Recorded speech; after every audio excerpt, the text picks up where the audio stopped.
Hey everyone, it's Pastor Edie. Just want to share a couple thoughts with you about the message on Sunday. So blessed by this message and so challenged by this message.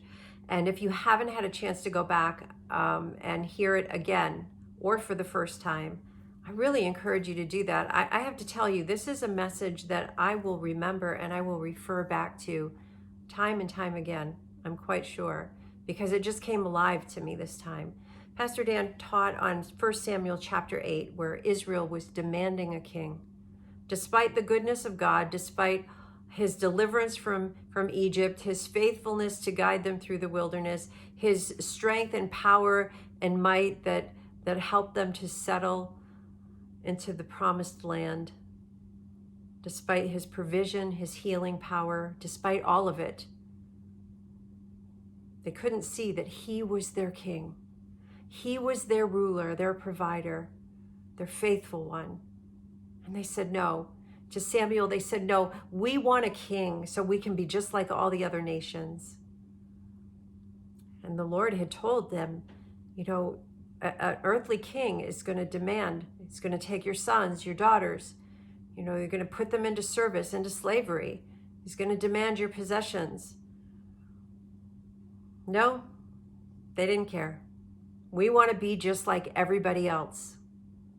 Isn't that a trap when we think about we want to be like everybody else? And this is what they said too. They said, we want a king over us, that we will be like all the other nations, with a king to lead us and to go out before us and fight our battles. They forgot. They didn't remember the faithfulness of God. They didn't remember the walls of Jericho that came down with a mighty shout. For surely God had given them the land. Just in the same way that God has given us so many blessings, blessing upon blessing, and we forget. And sometimes people demand, like the Israelites, and they say, no, give us what we want, give us what we want. And despite the fact of good counsel, despite the godly counsel, despite God himself, they'll say, no, we want what we want. And in verse 22, the Lord said to Samuel, listen to them and give them a king.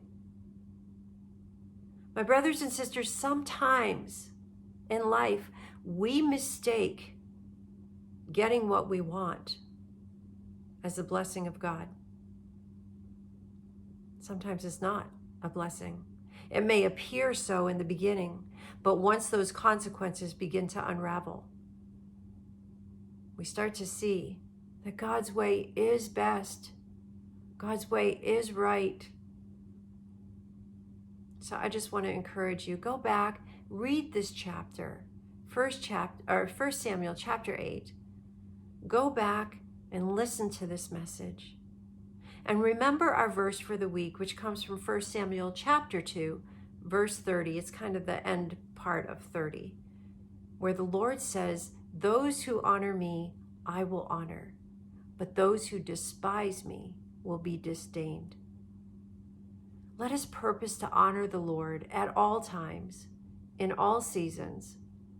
And there are highs and there are lows and there are heartaches and challenges and all kinds of things in this life where certainly we would want to choose an easier path. But the suffering draws us closer and closer to the Lord. And so, my brothers and sisters, I just want to remind you that God gave us a king. Jesus is our king. And he will reign forever and ever, the righteous judge, the faithful one, the sovereign Lord, King of kings. We can trust him because he's already given his very life for you and for me. And he wants us to choose him. So today I ask you, what do you want? Who do you want? I pray it's Jesus.